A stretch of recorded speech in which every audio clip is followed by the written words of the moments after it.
6 de la mañana con 31 minutos, 6:31 de este miércoles 10 de marzo del año 2021. Para quienes conformamos el equipo de Radio Atalaya 680M, es un placer estar junto a ustedes compartiendo esta mañana, compartiendo lo principal de la información del Ecuador y el mundo, el análisis y la opinión aquí en su programa Sin Amarras. Los invitamos a que nos siga y saludamos también a quienes están conectados a través de nuestras plataformas en redes sociales.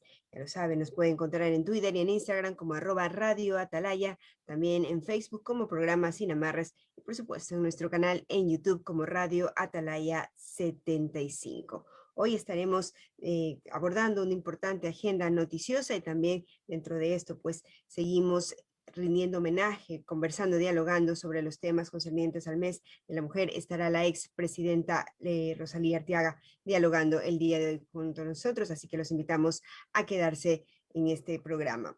Antes de iniciar, por supuesto, saludar a nuestro compañero Carlos Pacheco, quien está en la sala de controles y ya conectados junto conmigo. Nos vemos y los vamos a escuchar a continuación al licenciado Alcides Montilla y al sociólogo Stalin Poveda. ¿Cómo está, licenciado? Muy buenos días. Hola Teresa, buenos días. Saludamos también a el director del programa, Stalin Poveda, y también a nuestro compañero Carlos Julio Pacheco, que está en los controles. Pero como siempre, en primera línea vamos a saludar, y lo tenemos que hacer indudablemente, saludando a todos los oyentes de Atalaya, los que nos escuchan acá en Guayaquil, quienes nos oyen en algunas de las provincias del Ecuador, y claro, a los que están viviendo en otros países que también nos están escuchando gracias a las distintas redes sociales con las que cuenta esta emisora. Como siempre, este es un agradecimiento por estar en nuestra sintonía y a cambio les enviamos un abrazo imaginario a la distancia, estimada Teresa. Y el abrazo en este momento, el saludo es para el director de este espacio, el sociólogo Stalin Poveda Granoble. Muy buenos días, sociólogo. ¿Cómo está usted? Muy bien, Teresa, gracias. Un saludo de la misma manera afectuoso a los compañeros o panelistas participantes en este programa día a día que se transmite a través de Radio Atalaya Sin Amarre. Teresa, ¿cómo está usted?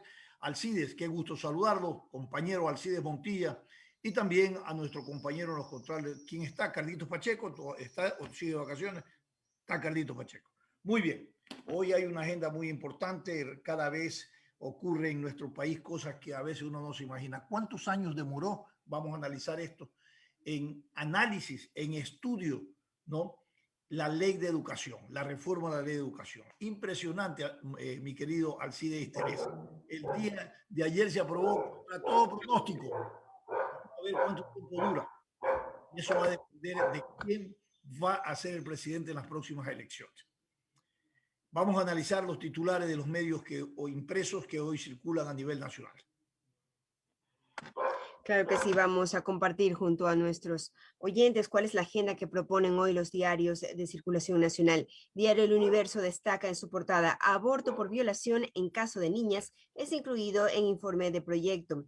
La Comisión Ocasional para atender temas y normas de niñez y adolescencia en la Asamblea debe entregar hoy el informe para segundo debate del Código Orgánico de Protección Integral a Niñas, Niños y Adolescentes. El borrador quedó listo ayer e incluye despenalizar el aborto por violación a niñas y adolescentes. Consta en la cuarta disposición reformatoria del proyecto, artículo 150 del Código Orgánico Integral Penal, referente al aborto no punible. En otros temas también nos dice, más bien en lo que tiene que ver también con el legislativo, $1,000 es la base salarial para los maestros, así lo aprobó la Asamblea en la reforma que el Ejecutivo debe ratificar o vetar. Vamos a seguir dándole también más información acerca de esta ley.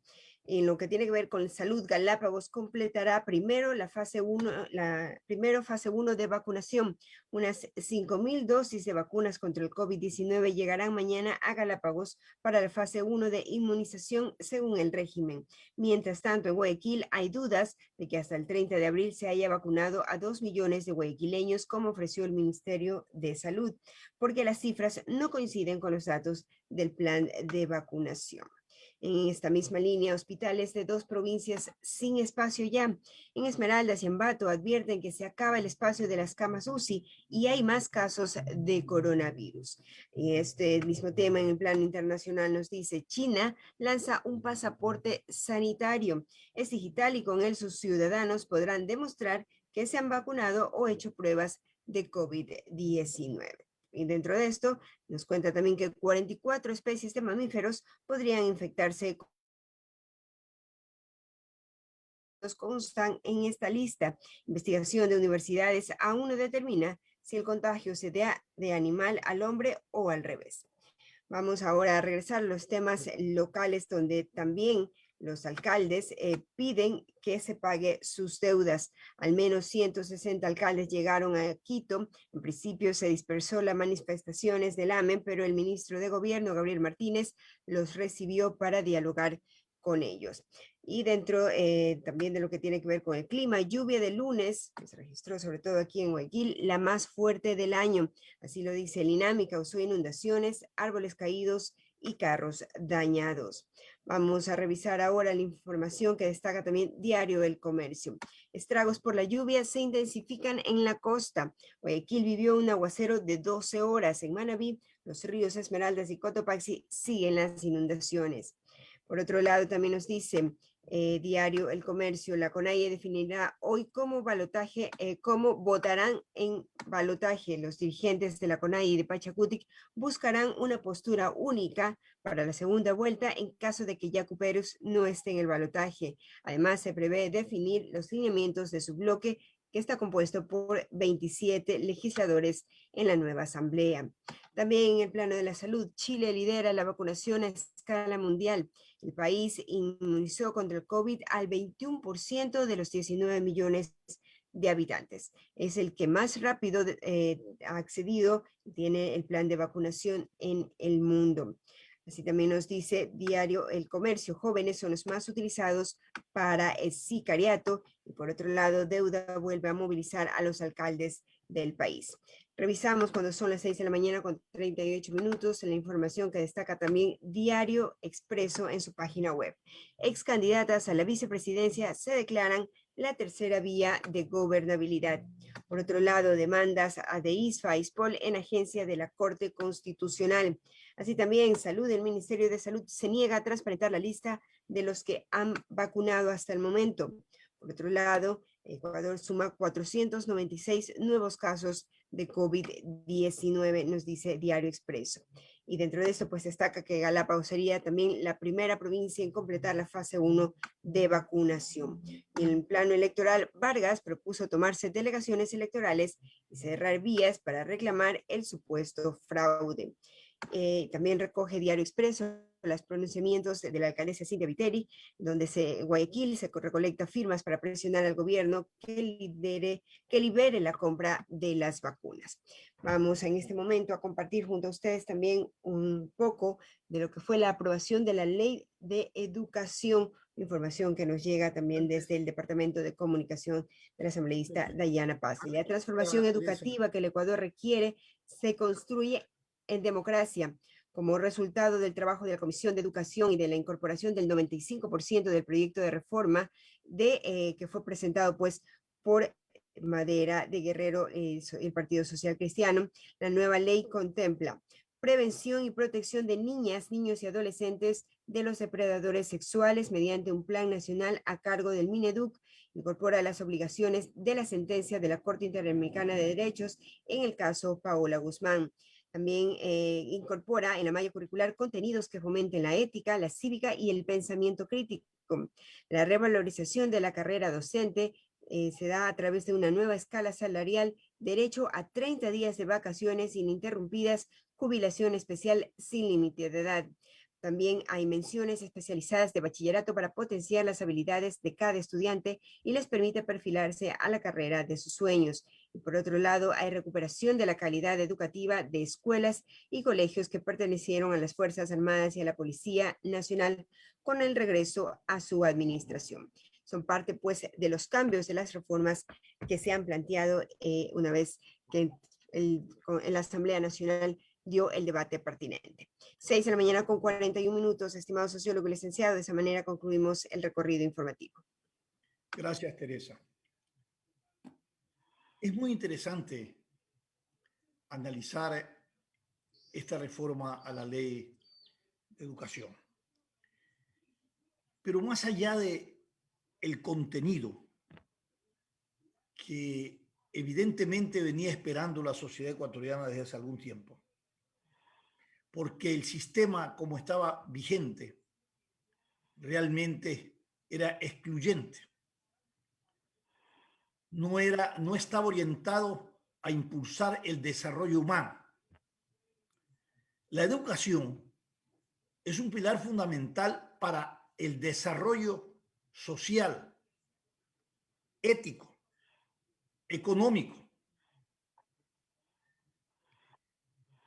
político, pero fundamentalmente debe de enmarcarse en conservar y garantizar los valores éticos, los valores de comportamiento social que requiere y demanda una sociedad, para de esta manera tener ciudadanos que estén preparados no solamente con sus valores que devienen de esta unidad básica familiar, que es la vida familiar, y que se complementan y se consolidan en el proceso educativo, sino ciudadanos preparados y listos para que cuando la sociedad demande su participación, su aporte en el desarrollo económico, cultural, político, social, ambiental, digan estoy presente. Cuando se habla de las crisis que hay en economía, en política, en lo social, por lo que atraviesan los países, casi nadie pone el componente de la educación como causa y efecto de esta situación de crisis. Craso error. Porque en la medida de que no haya una vinculación de la educación con el desarrollo humano del ciudadano, no tendrás una sociedad habilitada para consolidar en valores su proceso de desarrollo económico, social, político, cultural, etnográfico, medioambiental, todos los aspectos. Por eso es que tienes tantas formas y visiones y maneras de mirar la realidad, analizar la crisis y manipularla en función de juegos de intereses y no de valores de la sociedad. Esto es uno de los grandes problemas. ¿Cuántas veces nosotros aquí, Alcides y Teresa, decimos que la gobernabilidad es parte fundamental o la herramienta fundamental de un soporte consolidativo del desarrollo de una sociedad y de una democracia?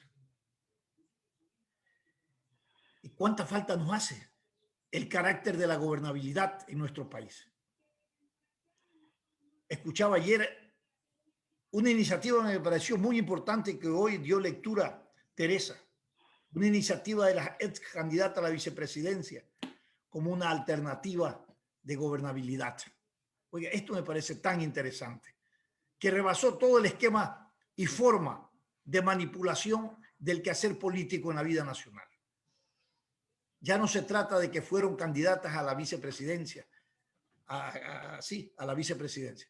Se trata de que en una mirada sobre los roles que jugaba la mujer, decidieron sentarse a conversar y unir ideas, pensamientos y propuestas para decirle al país: este es nuestro aporte para generar gobernabilidad, que no es otra cosa que aprender a deponer posiciones sectarias y dogmáticas, respetar el pensamiento ajeno, tener tolerancia en la idea, en el debate y en la propuesta, y de ese carácter diverso, ideológico, en este caso en lo político, poder concertar una agenda para la gobernabilidad.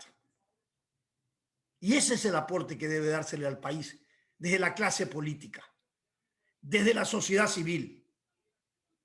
Porque si no hay un tercer legítimo contradictor frente a toda la confusión y contradicción y juegos de intereses que se manejan alrededor de un proceso eleccionario, si no hay ese aporte de advertir que no se está realizando gestión y acción para generar gobernabilidad, sino generar el caos, para en el caos, en la teoría del caos, hacerse con sus juegos de intereses.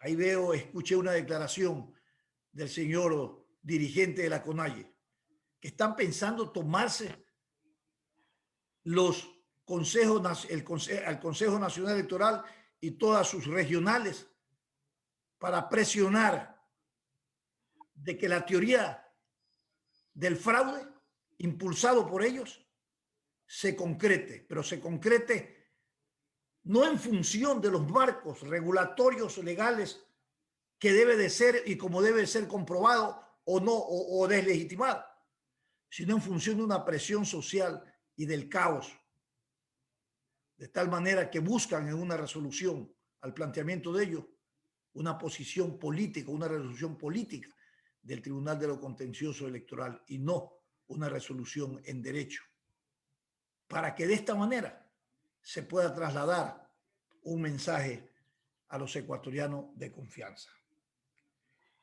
Es importante la educación para un desarrollo sustentable y sostenible. A esta reforma le faltó algo muy importante. ¿Cómo se planifica desde la oferta y la demanda profesional y la demanda laboral las carreras que deben de optar los ciudadanos para que cuando se profesionalicen puedan tener acceso al mercado laboral?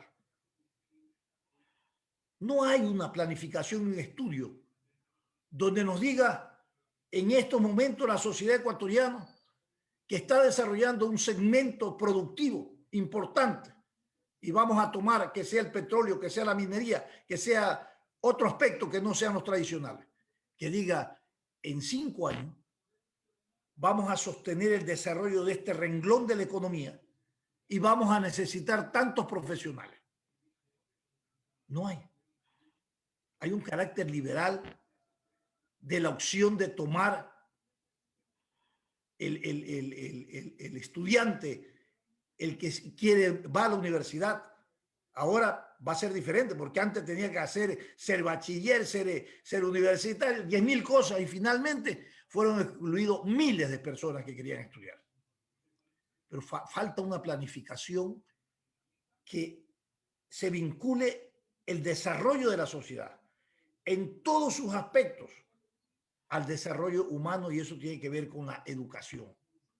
El carácter educativo, señores, es trascendente, importante. Una cosa que me pareció bastante importante haberlas incorporado, más allá de que se ha hecho justicia con los maestros, de pagarles un sueldo básico de $1.000 o un sueldo de $1.000. Se ha hecho justicia con los maestros. Pero le pregunto yo, Alcides y Teresa, ¿esta reforma encontró la fuente de financiamiento para ese aumento, para esos $1.000 que le van a pagar a los profesores, a los maestros? Porque aquí uno de los problemas, Alcides y Teresa, es que se aprueban las leyes y no hay financiamiento. Entonces queda en una burla, en una letra muerta. Y esto no se lo puede permitir.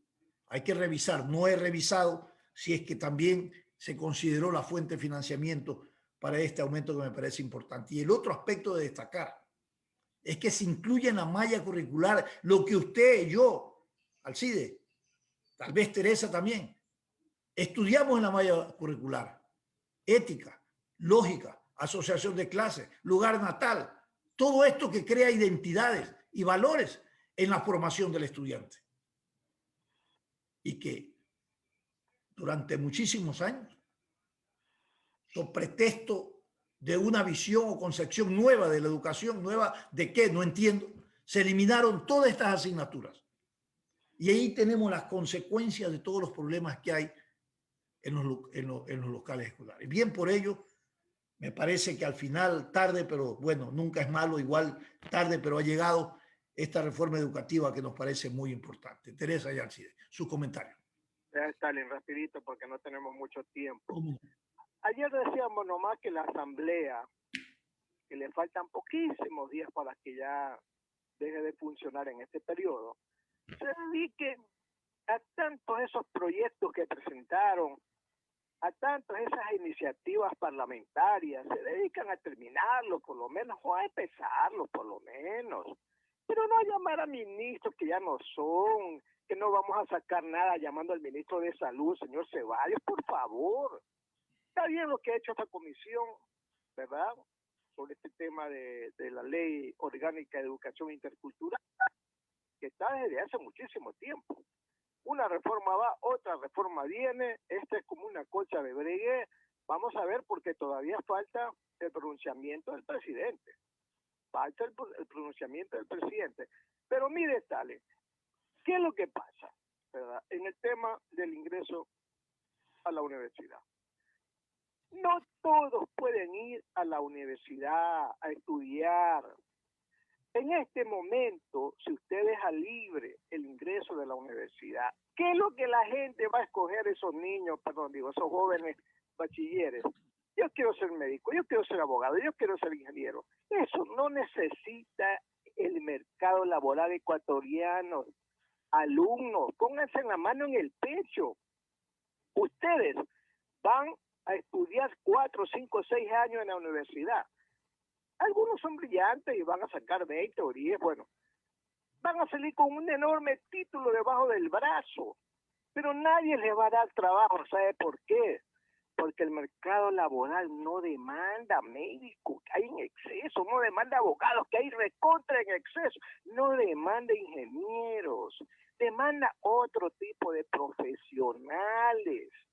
Ya eso de los médicos, ya eso de los abogados, ya eso de los ingenieros comerciales, por favor, pregúntenle pues a los que se han graduado en esas profesiones. ¿Se están trabajando? Pues están dedicados a otras cosas, pues no trabajan, porque no hay posibilidades. Las demandas están ubicadas en otros sectores. El país ha cambiado, el mercado ha cambiado. Y hacia allá es que debemos de dirigirnos. La universidad preguntar a los empresarios, que son los que demandan empleo y trabajadores, señores, ¿qué necesitan? Y sobre esa base trabajar.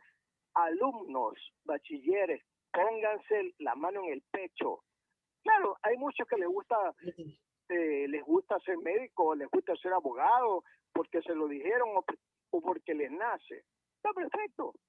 Yo lo único que les digo es que si ustedes van a estudiar, ¿verdad?, sean muy buenos, no buenos, sean muy buenos, porque las poquísimas plazas que de repente aparecen, ya como abogado, ya como médico, ya como ingeniero, no la van a tener los profesionales que salen de las universidades y tienen calificaciones mediocres, solamente los brillantes y el resto, señores, a dedicarse a otras cosas diferentes a la profesión por la que fueron graduados en las universidades. Entonces yo digo... Licenciado. Sí. Ya está con nosotros nuestra entrevistada, la doctora Rosalía Arteaga, precisamente para incorporarla en este diálogo, ya que ella, además de ser expresidenta del Ecuador, pues es experta en el tema de educación. Vamos a darle la bienvenida, doctora. Muy buenos días. Gracias por estar junto a nosotros. Sociólogo, para iniciar el diálogo junto a la expresidenta. Buenos días, un gusto estar con ustedes. Doctora, usted fue doctora Rosalía Arteaga, ¿verdad? Usted fue vicepresidenta, presidenta del Ecuador, indudablemente, ¿verdad? Mire, es verdad que la hemos llamado para preguntarle sobre la educación, ahora que se está aprobando esta ley, que ojalá pues reciba algún pronunciamiento del Ejecutivo. Pero yo quisiera preguntarle, doctora, aprovechando de la forma rigurosa con la que usted se expresa y también escribe en los medios de comunicación, ¿qué es lo que está pasando en el país? Crisis en el Ejecutivo, crisis en el Legislativo, crisis en la función electoral. Estamos pendientes de un hilo porque no sabemos qué vaya a pasar con la democracia.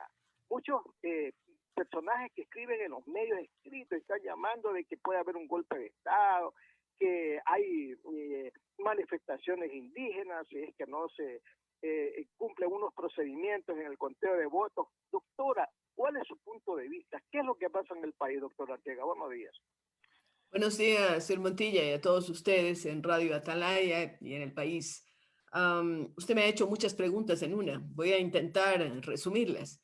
Le escuché hace un momento, porque me conecté antes, a hablar sobre el tema de los estudiantes que quieren todos seguir carreras tradicionales para las que no encuentran, evidentemente, un empleo.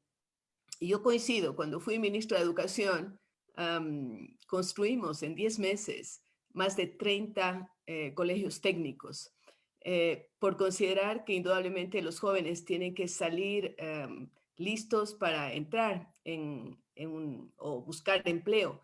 Yo recuerdo siempre esa lección que le deja a uno la historia. Raúl Gandhi, cuando se hizo cargo del gobierno de la India, emprendió una cruzada por fortalecer la educación técnica, y alguna gente le decía, oye, pero da de comer a la gente que se está muriendo de hambre aquí en la India, ¿no? Estamos hablando de situaciones realmente terribles. Y entonces él dijo, es que no quiero que se siga repitiendo esta situación.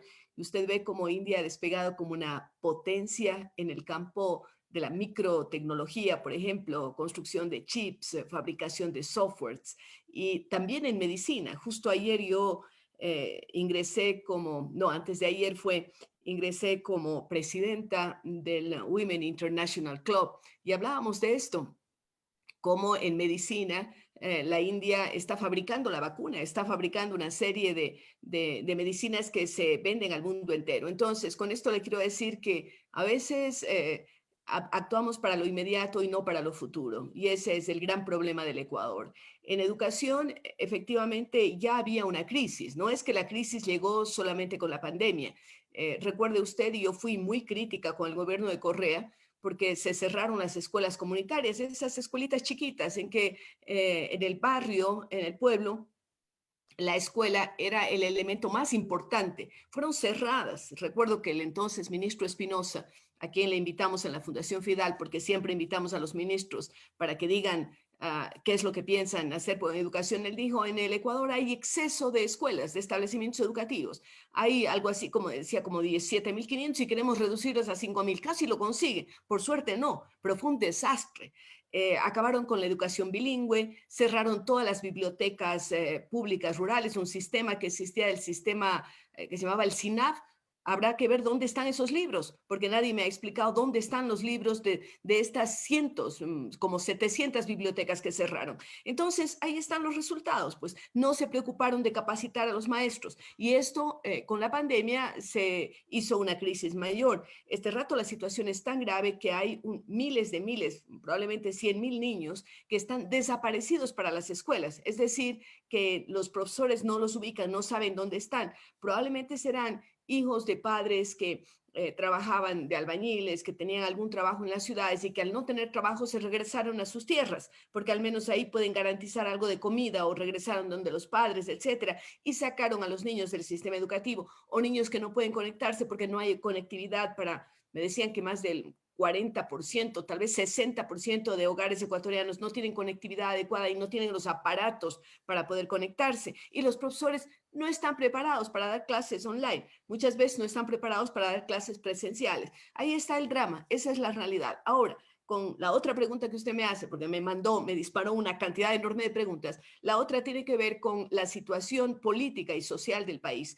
El Ecuador nunca había experimentado los niveles de violencia que empezaron realmente a hacer explosión en el año 2019, cuando tuvimos las marchas aquellas y hubo violencia, esquema de la Contraloría, destrucción del centro histórico de Quito y de Cuenca. Por favor, son bienes públicos, nadie debería estar atacándolos, porque después el presupuesto del Estado va a tener que dedicarse a arreglar esos temas en vez de solucionar los otros problemas que tenemos. Recién el día de hoy les están pagando, parece ser, a los guardias de seguridad del municipio de Quito, que están 100 meses sin que se les paguen sus sueldos. Imagínense cómo una familia puede subsistir 5 meses sin que le paguen, ni un mes, peor 5 meses. Bueno, entonces hay una descomposición social, hay un aumento de violencia. Lo que vimos en las cárceles de las diferentes ciudades, sobre todo en las 3 cárceles más grandes, fue terrible. Es como lo que se ve en esas narconovelas, ¿no? Que pasan en medios de comunicación. Yo estoy,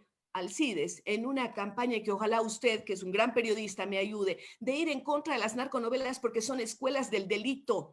¿Cómo es posible que los empresarios estén poniendo publicidad?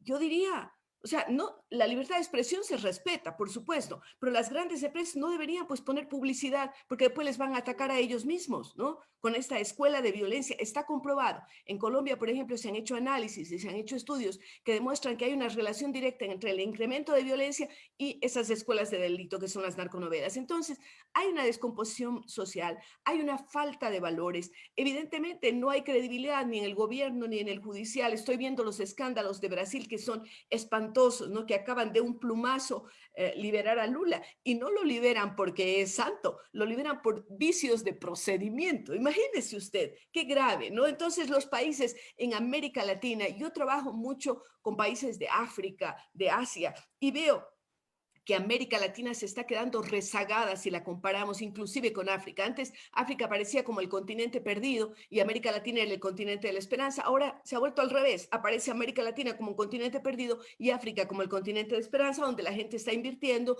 donde hay avances en educación, con miles de problemas que tienen porque no los han solucionado todos, pero al menos hay una esperanza. En cambio, en América Latina, con el avance de los jinetes del apocalipsis, que son estos del socialismo del siglo XXI, cada vez vamos deteriorando más. Venezuela, con un billete de 1.000.000 de bolívares, que son 53 centavos de dólar, a eso nos quieren llevar, porque estamos mal, Alcides, pero podemos estar peor, y esto la gente no se da cuenta. Todavía no hemos tocado fondo. Fondo será cuando lleguemos a lo de Venezuela, y si es que no nos ponemos las pilas, los ecuatorianos, en el momento de la elección, pues vamos a llegar a ese fondo, a topar fondo. Con esto le doy la perspectiva de las cosas que usted me preguntó, no sé si las toqué todas. Doctora, esta entrevista sigue con mi compañera Teresa Marchán. Adelante, Teresa. Doctora, definitivamente coincidimos en todas las perspectivas que nos ha mencionado, pero ¿dónde comenzamos a romper este círculo? Porque si vemos el gobierno no da respuestas, la Asamblea recién termina de tramitar una ley que sí trae algunas luces al tema educativo, pero que no son la respuesta total a la problemática, a la crisis educativa. ¿Cómo como sociedad también nosotros tomamos la iniciativa de aportar, de exigir, de comenzar a desenredar este gran enredo que nos ha llevado a la crisis en la que estamos? A ver, Teresa, ese círculo vicioso se debe romper por varios lados, no solamente un lado, sino varios. Uno, evidentemente, es la educación, pero eso lleva más tiempo y allí hay un binomio inseparable, papá, mamá, o sea, la casa y la escuela. Los dos son inseparables y los papás tienen que aprender a educar bien a sus hijos, ¿no? Dando porque los principios, los valores se dan en la casa, se ingresan, diríamos, al niño por la leche materna, ¿no es cierto? Así ingresan los valores. Y entonces, si el papá miente, si le pega a la mamá, si hay violencia en su casa, ¿qué creen que está asumiendo este niño o esta niña? ¿No? Está asumiendo Una antivalores. réplica de la vida. Y en la escuela, pues evidentemente tiene que haber, y hay que recuperar mucho. Yo creo que le oí a Alcides Montilla hablar sobre la ley de educación, hay que meterse con el código de la niñez y la adolescencia también. Los niños y jóvenes tienen derechos, pero tienen también obligaciones y responsabilidades, porque no puede ser que hagan lo que les da la gana y que el padre y que la madre y que la escuela, el profesor pierdan totalmente autoridad. Eso es un absurdo que no funciona y por eso la sociedad norteamericana está tan mal, porque se basaron en lo que decían los psicólogos de que al niño no hay que frustrarle y no hay que decirle nunca que no. Óigame, en algún momento ese niño se va a frustrar porque evidentemente alguien le va a decir, el jefe o la jefa o la sociedad le va a decir, no, eso no se puede hacer. Entonces el niño tiene que aprender a enfrentar problemas y a saber que hay ciertas cosas que no están permitidas, ¿no? O sea, yo no le voy a permitir al niño que meta la vincha, el invisible, en el tomacorriente, pues porque se va a electrocutar, indudablemente. Igual le podemos decir, no pijamada, no, no, no, ahí usted corre peligro, mijito, nada de pijamada. O sea, cosas por el estilo que pueden parecer anticuadas, pero que en el fondo la vida nos está dando la razón. Yo recuerdo, por ejemplo, Y estuve hace un par de años en Dubái porque soy miembro de un grupo de exministros de educación que tratamos de trazar políticas de educación, y me encantó oírle al señor Pinker, este filósofo moderno, que un poco está diciendo las cosas que yo dije, o que mi equipo dijo, cuando en el año 94 era ministra de Educación, que necesitamos que los niños sepan cuando salgan de educación básica. Lectoescritura, pues tienen que saber leer y escribir su propio idioma, bien, no cacareado, no sin entenderlo. Matemáticas elementales, porque eso forma además el pensamiento lógico, desarrollo de actitudes, de valores, que ahí está la cívica, está la ética, está el respeto, etcétera, y lo otro que tiene que ver con desarrollo del pensamiento, es decir, la creatividad. Necesitamos más científicos, no tanto abogados, es verdad, necesitamos científicos que nos den las soluciones. Ahora el mundo está tan interconectado que inclusive los científicos de un país pequeño como el nuestro, pero grande en biodiversidad, podrían dar aportes fantásticos a la ciencia. Entonces, hay que romperlo por la educación, pero también hay que romper ese círculo vicioso porque se aplique la ley y que no haya impunidad, pues no podemos pensar que esos delincuentes que en un momento dado se les pone un grillete, después viene un juez y dice, no, sáquele el grillete, no, que ya no tiene que reportar a la autoridad y por lo tanto se fugan esos delincuentes. No puede ser, eso es una barbaridad. Entonces, tiene que haber una coherencia en las autoridades judiciales, en la justicia del Ecuador. Ahí no tiene que meter las manos el Ejecutivo, porque tenemos que pensar en que lo saludable en una democracia es que haya división de poderes, el Ejecutivo, el Legislativo y el Judicial. No pensemos en nosotros, en la función electoral, que yo diría no tendría que estar en medio de esos poderes, sino los tres clásicos y el Consejo de Participación Ciudadana, que ha sido un desastre y que por eso pensamos que debería eliminarse, ¿no? Debió eliminarse ya en la consulta popular. Yo creo que eso fue un error, el no consultarlo, porque en ese momento habría ganado que el que se acabe con ese poder. Entonces, no tiene que haber impunidad. Tiene que haber una coherencia entre lo que se dice y que se hace. Las autoridades, no se les puede pescar en mentiras, ¿no? Porque están dando un pésimo ejemplo. Entonces, vamos configurando una serie de huecos que tenemos que ir abriendo en ese círculo vicioso y transformarlo en un círculo virtuoso. ¿Hay remedio? Sí hay remedio. Por ejemplo, para la crisis educativa, tienen que abrirse las escuelas, porque este rato se está comprobando que probablemente el Ecuador y la mayor parte de países perdamos 10 años en educación, es decir, una generación, porque los niños no están conectados, porque no hay las facilidades, etcétera. Pero ya que la educación online, la educación a distancia vino para quedarse en ciertos sectores, no en todos, pues bueno, hay que preocuparse. Y yo creo que allí las autoridades locales, en vez de andar comprando bolsas para los hospitales que después resultan que están haciéndose negociados, tienen que preocuparse a lo mejor de la conectividad. Es decir, a ver, vamos a llegar a acuerdos. Cada alcalde en su cantón va a llegar a acuerdos para que no haya ninguna casa que no tenga conectividad. ¿Y qué hacemos con los aparatos? Bueno, la empresa privada. Estamos viendo que habrá montones de oficinas que ahora ni siquiera se están ocupando porque la gente está trabajando desde las casas. Las grandes corporaciones probablemente se queden así. Bueno, allá hay un montón de aparatos que tienen que entregarse a las escuelas, tienen que entregarse a los niños. Y en cuanto a capacitación, ahí tiene que actuar el ministerio. Pero yo diría, para que vayamos un poco más rápido, porque el proceso educativo a veces es lento, hagamos la gran minga por la educación. El Ministerio de Educación debería dejarse de tener, o el gobierno, dejarse de tener tantos canales de televisión que no sirve para gran cosa. Y lo que debería hacer, entréguelos al Ministerio de Educación para que sean todos canales educativos, no una horita al mediodía, no, toda la parrilla de programación de las radios públicas, de los canales de televisión públicos, tienen que estar dedicados a educación.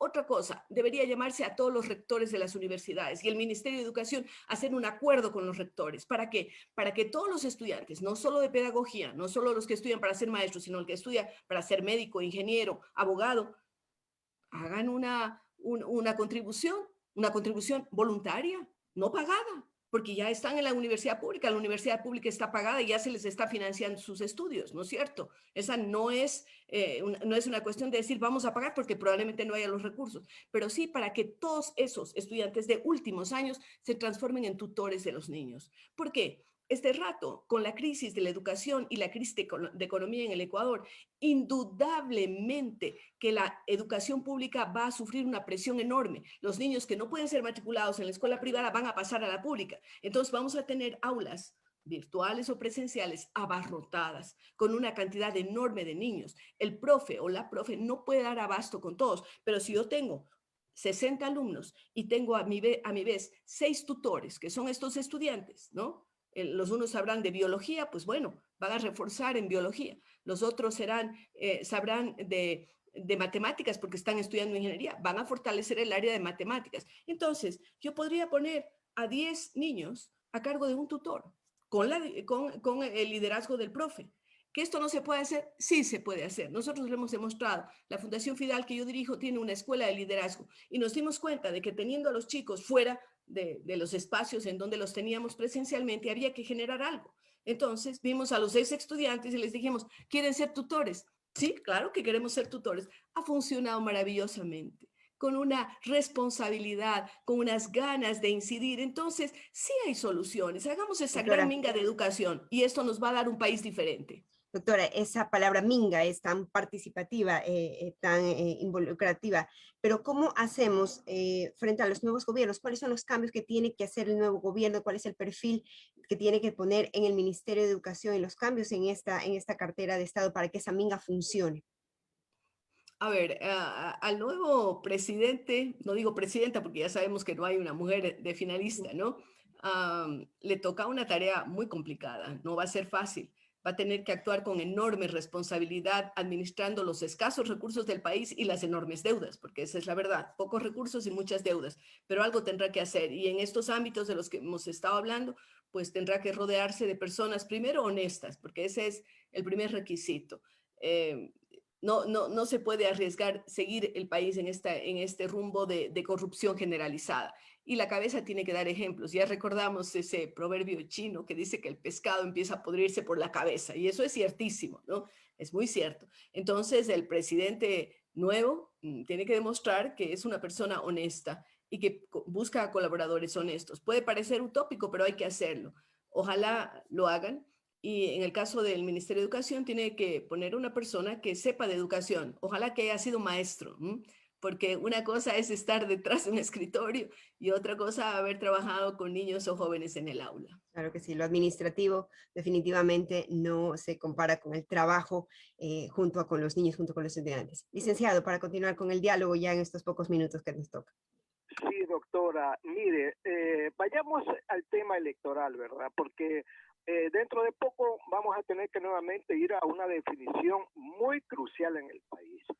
Es muy probable que Arauz y Lasso sean los finalistas, salvo pues que a última hora el Tribunal Contencioso Electoral y por ende el Consejo Nacional Electoral cambie y no sea el señor Lasso, sino el señor Pérez. Pero bueno, pensemos que sea Arauz y Lasso. Mire usted, Izquierda Democrática dice ya que no va ni por uno ni por el otro. El sector indígena anuncia que va a votar nulo. Entonces, la pregunta es, ¿en quién quedará la decisión final de si gana el uno o gana el otro? ¿En los independientes, en los indecisos, en los jóvenes? ¿O en quién? ¿No cree, doctora, que en el país se necesitan definiciones? Y eso de decir voto nulo o no voto por ninguno de los dos es una especie de irresponsabilidad política. Concuerdo con usted, es una irresponsabilidad política. Lo dije inclusive antes de la primera vuelta, porque había una fuerte corriente que decía no nos convence ninguno. Bueno, decir voto nulo es lavarse las manos como Poncio Pilatos, ¿no? Me lavo las manos y allá. O sea, yo no soy responsable. No, somos responsables y tenemos que definirnos. Le cuento que yo estuve y siempre he estado con la idea de que tenían que abrirse las urnas, porque siempre me gusta que haya esa absoluta transparencia, ¿no? Y de que no quede sombra de duda sobre los procesos, porque eso a la corta o a la larga puede pasar factura. Entonces, era importante, ya no se hizo. En fin, entendemos que prácticamente está definido, no sabemos qué pasará con esa última instancia de la Corte Constitucional respecto de las apelaciones que ha hecho Pachacutic. Pero en todo caso, yo creo que tiene que asumirse con responsabilidad. ¿Qué queremos? ¿Irnos al fondo del abismo como Venezuela? ¿Entrar en desdolarización? Porque por más que el candidato del socialismo del siglo XXI dice que no va por la desdolarización, antes no decía eso, ¿no? Y cuando además se dice que se va a meter mano en el Banco Central, eso es debilitar tremendamente al sistema imperante de dolarización.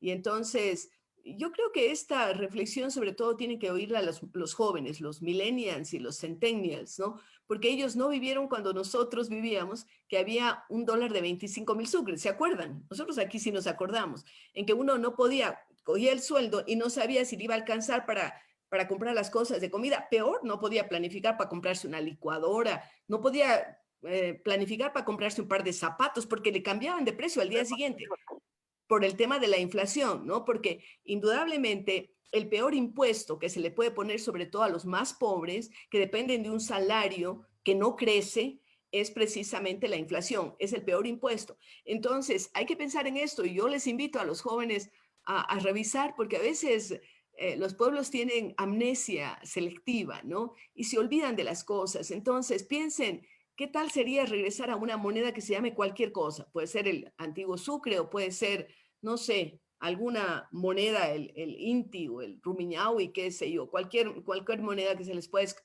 decir. Esto sería desastroso para la economía, sobre todo en las actuales circunstancias en que estamos con ingresos tan bajos. Buena parte de esos ingresos, he oído hablar a las autoridades del sector petrolero, están ya pignorados a China. Inclusive están diciendo que en el año 2022 vamos a tener que comprar petróleo para poder pagarle a la China con el petróleo que se le debe. Imagínese usted, un país petrolero. Creo que también debió haberse hecho una gran inversión en el sector petrolero. Recuerde usted que en el gobierno de Correa se empezó a hablar fuertemente de minería y ya en esa época le cobraron a varias grandes empresas regalías mineras. Es decir, todavía no se empezaba la explotación minera y ya el gobierno de Correa cobró regalías mineras, ¿no? Ahora Doctora, se nos el está tema es, terminando el tiempo sí, para... el tema es, decía, cómo vamos a incrementar la producción, cómo vamos a tener un espacio real de no solamente de sobrevivencia, sino de crecimiento, de calidad de vida del pueblo ecuatoriano. Esos son los grandes desafíos del próximo gobierno. Gracias, doctora. Realmente importante todas sus apreciaciones. Gracias por haber estado junto a nosotros esta mañana. Muchas gracias y buenos días para todos. Buenos días, doctor. Continuamos, 7:18 de la mañana, continuamos por supuesto aquí en su programa Sin Amarras. A continuación queremos dar la bienvenida a nuestra siguiente invitada. Está con nosotros ya la ingeniera Natalia Cárdenas, ex viceministra de Seguridad. Con ella hablaremos precisamente sobre este tema, sobre la seguridad y lo que tiene que ver con los planteamientos del próximo gobierno. Licenciado, para iniciar con el diálogo. Así es. Le damos la bienvenida a nuestra siguiente invitada para hablar un poco sobre la seguridad, ¿verdad? Porque en este país muchas veces se cree que hay que hablar de la seguridad jurídica, pero también hay que hablar de la seguridad ciudadana. En los últimos días, el tema penitenciario ha dado mucho que hablar, ha habido muchas reacciones, inculpaciones, etcétera, ¿verdad? Hay un pronunciamiento inclusive de la Corte Constitucional en donde, entre otras cosas, habla de la necesidad de rendir cuentas por parte del Estado y que el Estado tiene que necesariamente asumir su responsabilidad en todo esto, ¿verdad? ¿Cuál es su criterio, distinguida amiga? Bueno, me gustaría, bueno, muchas gracias por la invitación. Buenos días con todos. Es un gusto estar aquí y, digamos, un honor estar en su radio tan escuchada y tan reconocida en el medio. Me gustaría empezar recorriendo un poco de los datos que el día martes pasado el INE presentó finalmente los datos de empleo y pobreza.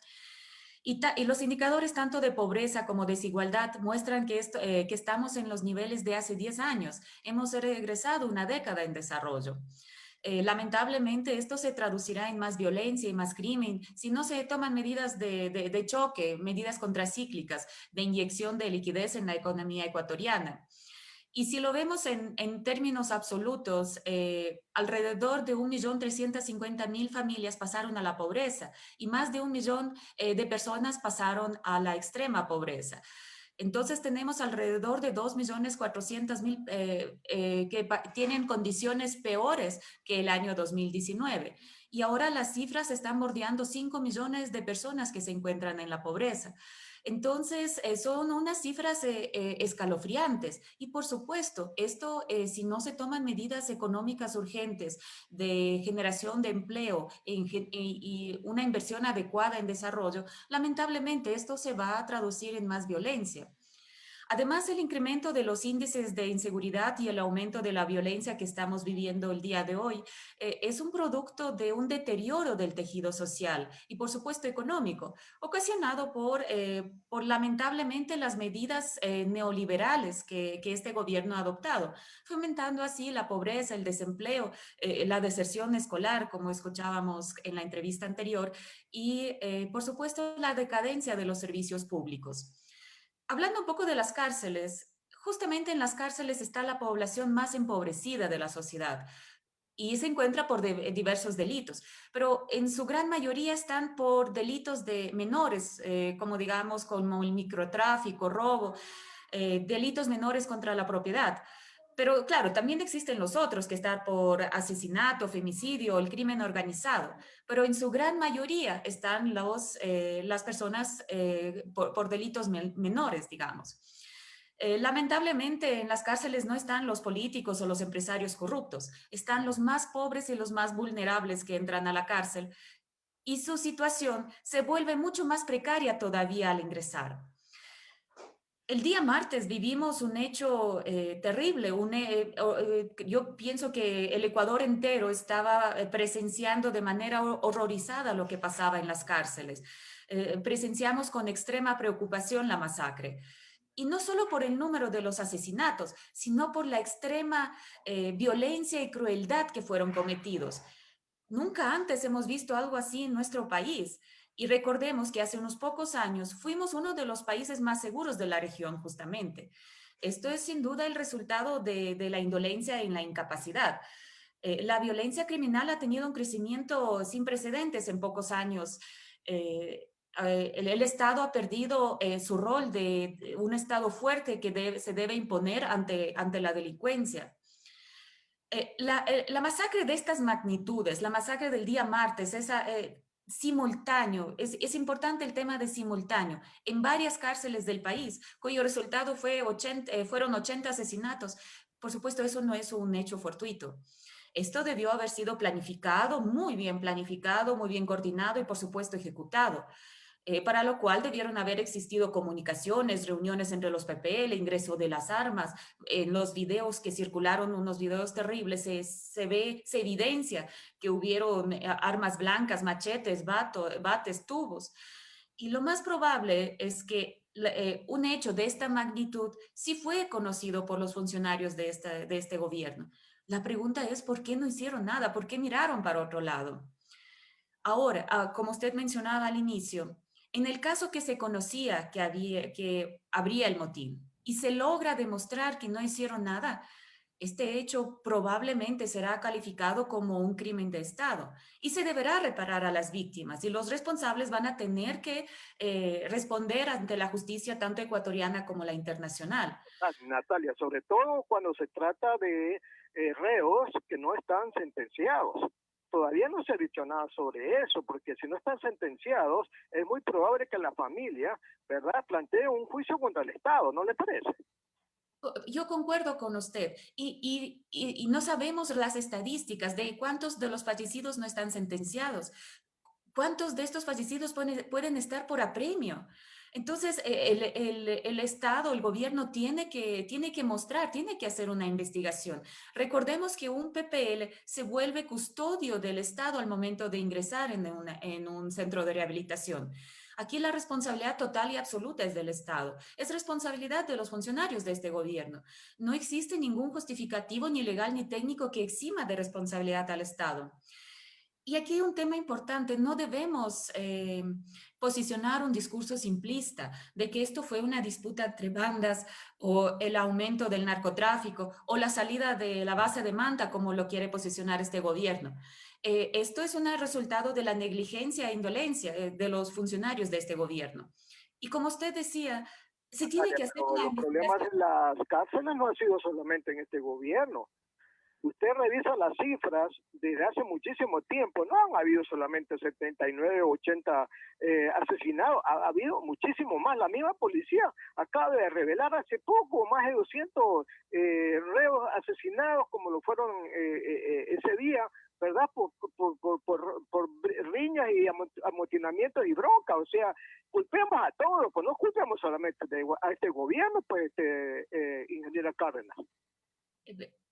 Me gustaría compartir un poco de datos, y son datos oficiales que están colgados en la página web del Ministerio de Gobierno. Son datos oficiales con los cuales se toman decisiones. Recordemos que en el 2016 hubo 6 muertes violentas dentro de la cárcel, 6 muertes violentas. 2017 hubo 8, 2018 se duplica, hay 15 muertes violentas. 2019 se vuelve a duplicar, hay 32 muertes violentas. 2020, 51. Y ahora que estamos recién en febrero, ya tenemos 84 muertes violentas dentro de las cárceles.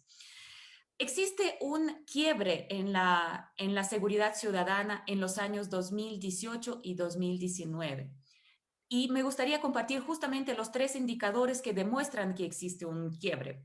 La tasa de homicidios por cada 100.000 habitantes... Muy poco tiempo, Natalia. La verdad es que no podemos continuar en el programa porque ya se nos va a terminar el tiempo. Más bien yo le ofrecería para los próximos programas invitarla para poder analizar con mayor tiempo y extensión este tema. Yo creo que ya no nos alcanza el tiempo, lamentablemente. Yes. Nos están llamando ya para terminar. Teresa, por favor. Sí, ingeniera, más bien la comprometemos a seguir en otro espacio muchísimo más amplio para poder definir más detalles sobre este estudio que nos está indicando, pero ya se nos ha terminado el tiempo. Le agradecemos por haber estado junto a nosotros esta mañana. Hasta luego. 7:27, también queremos agradecer a nuestros amables oyentes por habernos acompañado. Estamos cerrando este programa, pero los invitamos a seguir en compañía de Radio Atalaya 680 AM.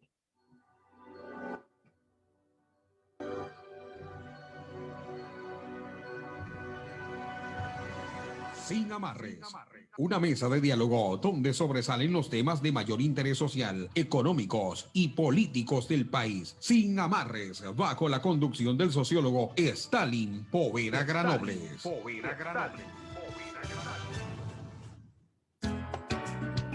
El siguiente es un